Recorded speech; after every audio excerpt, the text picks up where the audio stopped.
of sanctions against North Korea because of its refusal to permit full inspections of its nuclear program. Today, there are reports that the North Koreans, in discussions with President Carter, may have offered new steps to resolve the international community's concerns, saying that International Atomic Energy Agency inspectors and monitoring equipment would be left in place, and that North Korea desires to replace its present nuclear program with a new light water reactor technology that is more resistant to nuclear proliferation. If North Korea means by this also that it is willing to freeze its nuclear program while talks take place, this could be a promising development. As we review these reports today and in the days ahead, I want to take a moment to explain the extent of our interests and the step we are taking to protect them. Our nation clearly has vital interests on the Korean Peninsula. 4 decades after the conflict there that claimed hundreds of thousands of South Korean and American lives, South Korea continues to face a threat of 1 million troops, most of them massed near its border. America's commitment to South Korea, our treaty ally, our trading partner, our fellow democracy, is unshakable. We have some 37,000 American troops in Korea to maintain that commitment, and their safety is of vital importance to us. We also have an interest in preserving the stability of the Asian-Pacific region, and we have a compelling interest in preserving the integrity of the Non-Proliferation Treaty and to prevent the spread of global nuclear weapons and ballistic missiles. Therefore, in response to North Korea's nuclear activities, we have consistently pursued 2 goals: a non-nuclear Korean Peninsula and a strong international non-proliferation regime.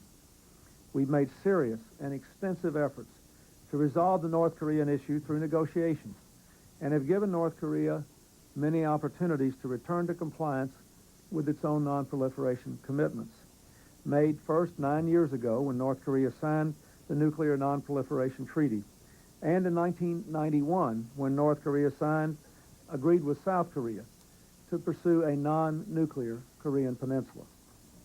We've made clear that these negotiations could continue, but only if North Korea cooperated with the International Atomic Energy Agency and did not deepen its violation of international nuclear safeguards.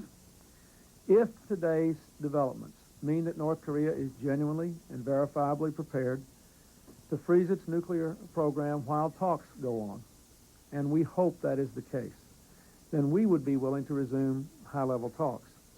In the meantime, we will pursue our consultations on sanctions at the United Nations. In recent weeks, I've consulted with President Kim of South Korea, Prime Minister Hara of Japan, President Yeltsin of Russia, and others.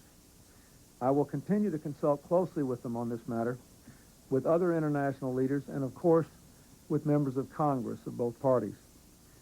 Through all appropriate means, I will keep working to ensure the security of South Korea, the safety of our troops, the stability of the Asian Pacific, and the protection of our nation, our friends, and our allies from the spread of nuclear weapons. There is a great deal at stake. We are pursuing our interests with resolve and steadiness. We are hopeful that this development today will be positive, and we are awaiting further evidence. Mr. President, is it possible or probable that you could know with full confidence that North Korea has frozen its program? Is time a factor? Are you worried about the clock ticking? If they really are bent on a nuclear program?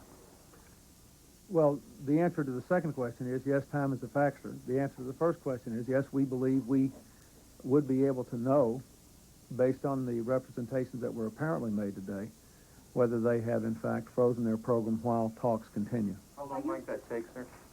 Andrea. Are you concerned that they might be playing for time and trying to weaken your hand with the Chinese and perhaps the Russians and others who might be worried about sanctions? Well, we'll just have to see. These discussions occurred today. There will be more discussions tomorrow Korean time, which is there now. And we will just have to see. But it depends on what the Koreans actually meant by what they said today, and we will have to see. So Ambassador Albright continued today pursuing our consultations on sanctions with the non-permanent members of the Security Council of the United Nations, and we are proceeding, and we're just going to watch developments. I'm concerned about appearing weak in No. their eyes. No, it depends on what they mean. That's why we're being very clear today to say that we want to know what they meant by their representation and whether it represents a change of position. If it is a different position on which we can honorably resume negotiations, knowing in fact that there will be no development of the nuclear program while we are having discussions with them, then it is not an inappropriate delay. Then it is a genuine effort to resolve disputes which could lead to a safer world at a much lower cost. It simply depends on what their intentions and actions are. Helen? Mr. President, why have you put so much distance between the White House and President Carter's visit? Your aides have always stressed that this is private. No, the President has not talked to President Carter. Why don't you talk to him? I mean, why don't you try to find out what's really going on? And why would you not debrief him when he comes back? Oh, I intend to debrief him when he comes back. I absolutely do. And I talked to him before he went, personally. Absolutely. So, Some sense that he's not No. representing us. well, I think it's been important in this whole development for the way it's unfolded that he was invited there as a citizen, as a representative of the Carter Center, to have a dialogue, not as a representative of the government, but as someone who could see Kim Il-sung and could have a detailed conversation with him. And I think that the way this is unfolded proves that at least that we've gotten some information there that might not have otherwise been the case. So I don't have any problem with it.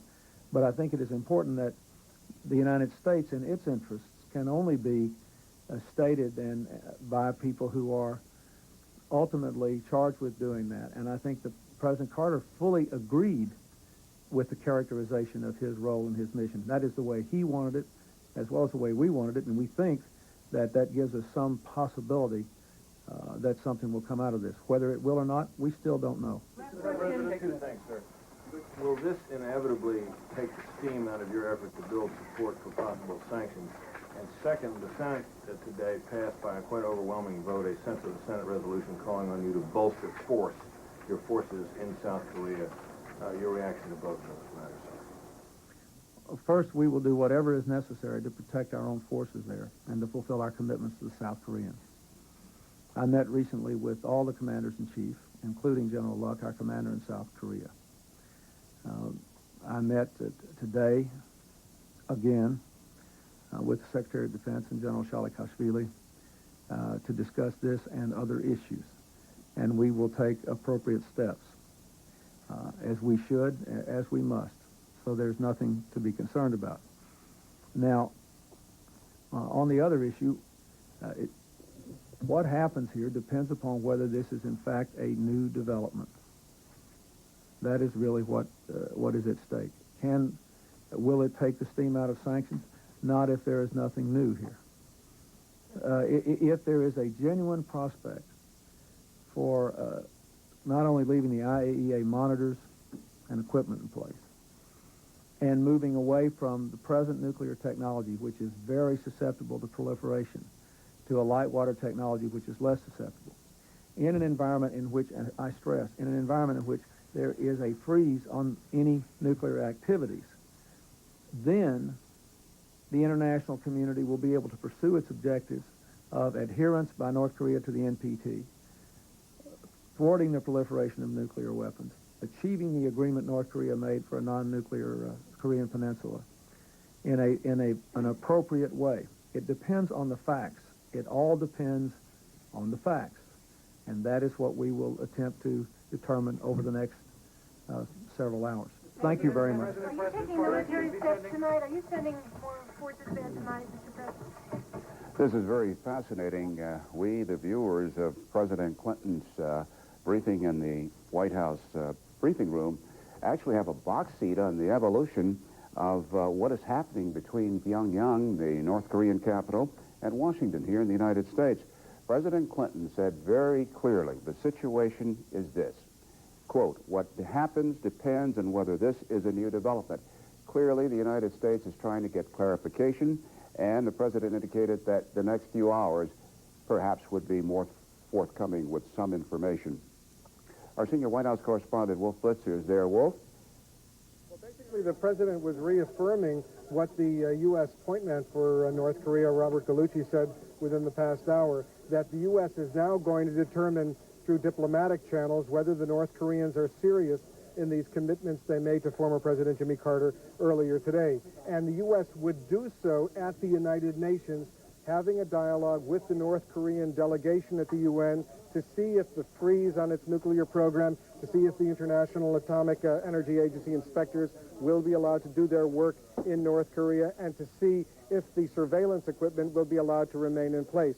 So the point for these discussions now moves to the United Nations and the lower level discussions.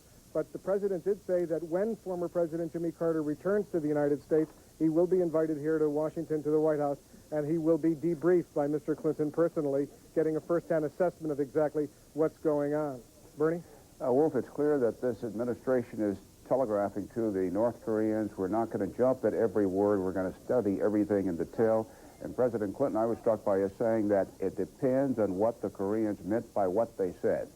That's right, and they have to now determine. But there is, of course, concern behind the scenes, and this is not openly discussed by the president or Mr. Gallucci, that the North Koreans may be, as they've been accused of doing in the past, may simply be stalling, playing for time, trying to divide the international coalition, especially the Chinese and the Russians, from the United States and the other European members of the UN Security Council as they move forward with the development of a nuclear program. And that is, of course, the big question mark, perhaps why the president in his opening remarks today made a major point of going through the national security interests, why the Korean Peninsula remains of vital concern to the U.S. and why the U.S. is going to stay on top of this situation. And if the North Korean commitments don't pan out, the U.S. will, of course, continue to pursue the sanctions option at the UN.